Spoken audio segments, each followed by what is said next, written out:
Fala galerinha, beleza? Aqui é o professor Júlio Ribeiro e eu tô gravando esse vídeo porque compartilhei com vocês lá no feed, né, esse assunto sobre Dalila, Sansão e Dalila, para falar a verdade. E quero compartilhar esse conteúdo com vocês. Vocês veem que a estrutura não é a melhor, o vídeo vai estar tremendo um pouquinho, o áudio não é dos mais profissionais, mas o conteúdo é muito bom, então fica comigo até o final desse vídeo. Se possível for, já se inscreve aqui no nosso canal, ajuda o nosso canal do YouTube a crescer, porque quando a gente tiver um pouquinho mais de estrutura, a gente vai produzir mais coisa aqui. O meu desejo era fazer isso no formato de post para o Instagram, só que eu não ia saber me explicar muito bem, sei lá, e mesmo que fosse um post carrossel, 5 ou 6 slides, então eu decidi fazer esse vídeo. E o grande objetivo desse vídeo é explicar para vocês como que Dalila ela é, na verdade, um projeto de Deus para a vida de Sansão. Como que Dalila ela, ela, ela entra no caminho de Sansão não assim aleatoriamente, é Deus quem coloca ela ali. E a gente tem provas disso na própria Bíblia, e é por isso que eu estou aqui com essa tela compartilhada, com o site da Bíblia, porque eu vou mostrar para vocês na Bíblia como que a gente consegue ter essa certeza, como que a gente consegue ter essa garantia por meio do próprio texto, tá bom? Não é nada mágico, não é nada mirabolante, não é nada que exija, oh, o cara tem que ser um gênio. Não, é só prestar um pouquinho de atenção no texto que a gente chega a essa conclusão, tá bom? Então tá aqui em Juízes 13, que é quando a história de Sansão começa a ser contada, vai até Juízes capítulo 16. Primeira coisa que vocês precisam entender para chegar aonde eu quero que a gente chegue é que Sansão ele vive uma história espelhada. Sansão, existem coisas na vida de Sansão que acontecem duas vezes.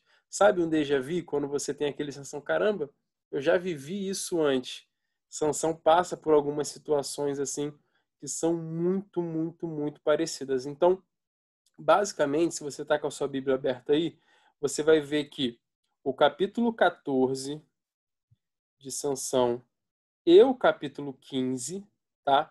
Eles são espelhados no 16. Então, pega o capítulo 14 e 15 como se fosse uma coisa só, 14 e 15. E pega o 16 como se fosse uma outra coisa, tá bom? Bacana. Existem coisas que se repetem, como por exemplo, o fato de Sansão se apaixonar ou o fato de Sansão se interessar por uma mulher que não é do seu povo. Por exemplo, tá aqui, ó. E desceu Sansão a Timnate, e vendo em Timnate uma mulher da filha dos filisteus, subiu e declarou ao seu pai e sua mãe, disse: Vi uma mulher em Timnate das filhas do filisteu, agora, pois, tomai-ma por mulher. Isso acontece aqui em Juízes 14. Quando você vem para Juízes 16, e aí tá aqui, ó. Vou pegar a história de Dalila. Depois disso aconteceu que se afeiçoou uma mulher do vale de Soreque, cujo nome era Dalila. Também não era do povo dos filhos de Israel, tá bom? Isso acontece no capítulo 14, isso se repete aqui no capítulo 16. Calma, tem mais coisa. Nessas duas histórias espelhadas, existe primeiro esse fato, né, dele se apaixonar por uma mulher que não é do povo dele. Em segundo lugar, a gente tem um enigma. Nós temos dois enigmas na história de Sansão, tá? Então, eu vou procurar aqui, deixa eu jogar um aqui, ó, verso 12. Disse-lhe, pois, Sansão: Eu vos darei um enigma para decifrar. Se nos 7 dias das bodas o decifrardes e descobrirdes, eu vos darei 30 lençóis e 30 mudas de roupas. Então aqui tem um enigma. E lá no capítulo 16 tem um enigma? Claro que tem um enigma, que é exatamente quando Dalila pergunta para Sansão qual era o segredo da força dele. Sansão fica contando aquelas mentiras, né? Mas a gente tem um enigma, então, nessa primeira parte da história, e a gente tem um enigma na segunda parte da história. Quer ver algo que é ainda mais interessante? Vamos voltar para a primeira parte. Enigma. O enigma dessa primeira parte é isso aqui, ó. Do comedor saiu comida, do forte saiu doçura. E em 3 dias não puderam decifrar o enigma. Olha isso aqui. E sucedeu que ao 7º dia disseram à mulher de Sansão. Então os inimigos de Sansão foram até a mulher de Sansão, dizendo: persuade teu marido que nos declare o enigma, para que porventura não queimemos a fogo a ti e a casa do teu pai. Então os inimigos foram até a mulher de Sansão, perturbaram ela para que ela extraísse a resposta dele. E a mulher de Sansão chorou diante dele e disse: tão somente me desprezas e não me amas, pois deste aos filhos do meu povo um enigma para decifrar e ainda não declaraste a mim. Ele disse: eu não declarei nem meu pai nem minha mãe, por que eu declararia a ti? Entendeu? E chorou diante dele os 7 dias que celebravam as bodas. Sucedeu, pois, que ao 7º dia, porquanto importunava, então ela declarou. Sucedeu então que ao 7º dia Sansão declarou o segredo para ela e ela declarou o enigma ao seu povo. Então, olha o que acontece na primeira parte.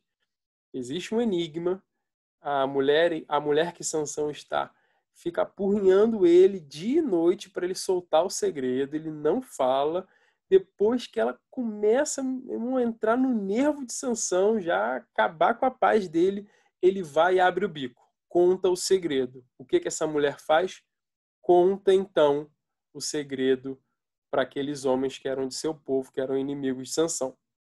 E aí, olha que loucura, quando você vem aqui no capítulo 16, acontece a mesmíssima coisa.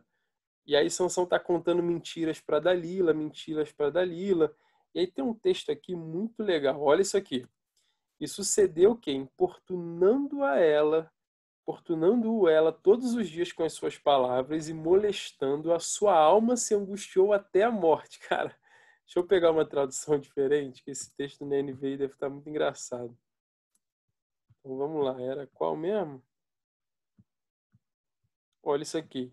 Importunando o tempo todo, ela o esgotava dia após dia, ficando ele a ponto de morrer. Então, meu irmão, ela apurrinhou tanto Sansão que ele já estava pedindo a morte. Por isso ele lhe contou o segredo. Jamais se passou navalha na minha cabeça. E o que Dalila fez? Contou também para os líderes dos filisteus. Então você vê que são histórias espelhadas. Sansão vive ciclos na vida dele. As coisas se repetem na vida de Sansão. E aí, para terminar, depois que aqui na primeira parte, né, aquela mulher com a qual ele estava foi até os homens da cidade e contou o segredo, tá aqui, ó, ela por sua vez revelou o enigma ao seu povo. E aí no 18, antes do pôr do sol do 7º dia, os homens da cidade vieram lhe dizer: que é mais doce que o mel, que é mais forte que o leão? Sansão lhes disse: se vocês não tivessem arado com a minha novilha, não teriam solucionado o meu enigma. Então o Espírito do Senhor apossou-se de Sansão. Ele desceu a Ascalon, que é uma das cidades dos filisteus, matou 30 homens, pegou as suas roupas e deu aos que tinham explicado o enigma. Depois, enfurecido, foi para a casa de seu pai. Então, depois de Sansão ter sido, sei lá, não é enganado, né? Mas depois de ele ter sido, do seu segredo ter sido revelado, ele se enfureceu e causou danos ao inimigo. Ele se enfureceu e matou homens dos filisteus. E o que acontece aqui no capítulo 16? A mesmíssima coisa. Depois que Dalila, então, entrega Sansão aos filisteus, ele perde a força dele temporariamente. Só que quando ele está lá no templo aqui, ó, lá no templo dos filisteus divertindo eles, ele coloca as mãos nas colunas, o Espírito do Senhor volta em Sansão, dá força para ele de novo, e ó, assim na sua morte, Sansão matou mais homens do que em toda a sua vida. Agora o que é então já provei para vocês aqui por A mais B que a história de Sansão é uma história espelhada, né? A gente tem 2 histórias que se repetem, 2 ciclos que se repetem. Se eu voltar lá no começo da história de Sansão, eu preciso entender qual era o propósito da vida de Sansão. Propósito. Eu vou achar o versículo aqui, que é o versículo chave, porque muita gente ainda tem um pouquinho de dúvida.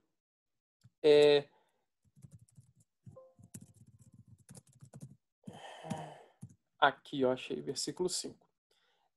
Muita gente ainda tem dúvida. Qual era o propósito de Sansão? Qual era a missão de Sansão? Qual era o plano de vida de Sansão? Está aqui no versículo 5.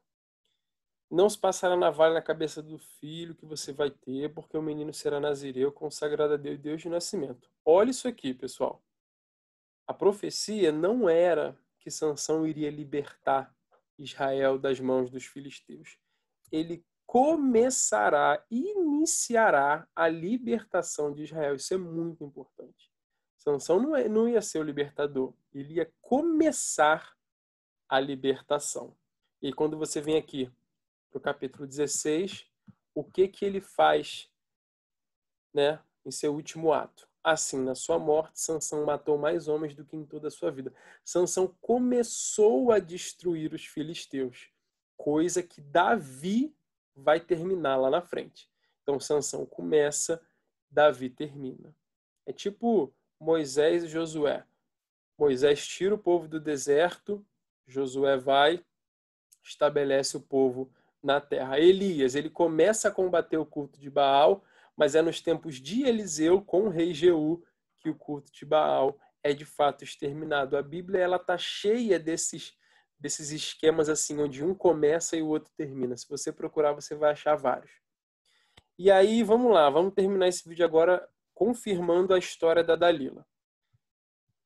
Por que Dalila era uma mulher de Deus? Porque lembra que eu te falei, eu não estou aqui aprovando as atitudes de Dalila, não. Eu só estou te dizendo como que Deus, em sua soberania, escolheu Dalila para Dalila entrar no caminho de Sansão. Porque se você pegar aqui no capítulo 14, aquela primeira mulher que Sansão se apaixona, seu pai e sua mãe lhe perguntaram: será que não há mulher entre os seus parentes e o seu povo? Você tem que ir aos filisteus para conseguir esposa? Sansão disse: é ela que me agrada. Olha o versículo 4, aqui que está a chave. Seus pais não sabiam que isso vinha do Senhor, porque o Senhor buscava ocasião contra os filisteus. A primeira mulher que Sansão se apaixonou vinha do Senhor. E a segunda também. A gente já não acabou de ver que as histórias são espelhadas? O que se aplica a uma também se aplica à outra. Dalila, então, foi posta no caminho de Sansão por Deus. Por quê? A resposta está aqui no 4. Porque Deus estava buscando uma ocasião contra os filisteus. Aí é só você pensar. O único modo de Sansão matar, destruir muitos e muitos e muitos e muitos filisteus seria se esses filisteus estivessem todos reunidos em um mesmo lugar. O único modo desses filisteus estarem reunidos em um mesmo lugar seria se tivesse alguma coisa muito atrativa nesse lugar para que todo mundo fosse para lá, como, por exemplo, Sansão capturado. Só que Sansão só seria capturado se ele perdesse os seus poderes. Ele só perderia os seus poderes se ele desobedecesse, ou seja, se ele revelasse aquilo que Deus escondeu nele. E ele só iria revelar isso se alguém apurrinhasse ele até a morte. E essa pessoa não seria nem o pai, nem a mãe, nem o irmão. Seria uma mulher. Deus sabia que Sansão tinha queda por mulher, era mulherengo. Então Deus sabia que o único modo de Sansão cumprir o ministério dele, cumprir a promessa dele, seria passando por tudo isso. Por isso que Deus coloca então Dalila no caminho de Sansão. Não, Júlio, você está viajando, você tá inventando uma coisa que é só você olhar na Bíblia. Lembra qual era o propósito de vida de Sansão? Começar a libertar Israel das mãos dos filisteus. Ele fez isso? Fez isso. Para que ele cumprisse isso, Dalila foi peça-chave? Dalila foi peça-chave. Se Dalila não tivesse feito o que ela fez, talvez Sansão não tivesse conseguido matar tantos filisteus como ele matou no final de sua vida. Isso é a prova que, de fato, além do argumento bíblico, que está aqui, ó, em Juízes 14:4, além do argumento bíblico, a gente tem o argumento lógico. Sansão cumpriu o seu ministério. A profecia do anjo acerca da vida de Sansão se cumpre no final da sua vida. E tudo isso passa por Dalila. Então, por isso que eu disse, né, de maneira meio bombástica, que Dalila foi uma mulher de Deus. Porque era santa, porque era perfeita? Não, era cheia de defeito, não prestava. Mas ela foi estrategicamente colocada na vida de Sansão por Deus. Ah, Júlio, mas é impossível Deus usar uma mulher assim. Ué, Deus não usou Judas para cumprir o propósito na vida de Cristo? Lembra o que Jesus falou para Judas? Amigo, o que vais fazer, faze-o depressa. Jesus estava falando assim, Judas, vamos embora, cumpre logo o teu papel para a gente, enfim, avançar com o plano. Deus foi capaz de usar até Judas, que a Bíblia fala que foi ali tomado pelo diabo. Por que é que Deus não usaria Dalila? Ah, então quer dizer que Deus aprova tudo que Dalila fez? Claro que não, claro que não. Mas mesmo sem aprovar, ele consegue fazer com que os erros humanos, com que os pecados humanos contribuam para a glória do nome dele. Dalila foi ou vai ser julgada? Acredito que sim, de acordo com as suas obras. Com toda certeza, assim como eu e com você. Esse vídeo não está sendo feito para avaliar a conduta de Dalila, de maneira nenhuma. Apenas para mostrar como que Deus é soberano e usa todas as circunstâncias para que aquilo que ele prometeu se cumpra. Ele usou Dalila, ele usou Judas, e ele vai continuar usando todo mundo que ele quiser, todos aqueles que ele quiser, para que no final da história, assim como no final da história de Sansão, aquilo que ele decretou se cumpriu. Ele não decretou que Sansão ia começar a livrar Israel das mãos dos filisteus? Decretou. Isso não se cumpriu? Se cumpriu. E vai continuar acontecendo a mesmíssima coisa até o fim, até a consumação da história. Tudo aquilo que Deus decretou vai se cumprir cabalmente. Cada vírgula, cada acento e cada ponto vai se cumprir, porque o nosso Deus é soberano. Então, espero que você tenha gostado bastante desse vídeo, isso tenha esclarecido para você algumas coisas sobre a história de Sansão, de Dalila, coisas que talvez você não tivesse atentado ainda. E me ajuda, deixa um comentário nesse vídeo, deixa um like, sei lá, um joinha, não sei como é que diz aí no YouTube, mas deixa alguma coisa aí para que esse vídeo alcance mais pessoas e siga a gente também lá no Instagram, @oficial.pregai, e eu prometo que eu vou fazer mais vídeos aqui para o YouTube. De fato, ficou melhor do que um post no Instagram isso aqui. Tamo junto, pessoal. Até a próxima.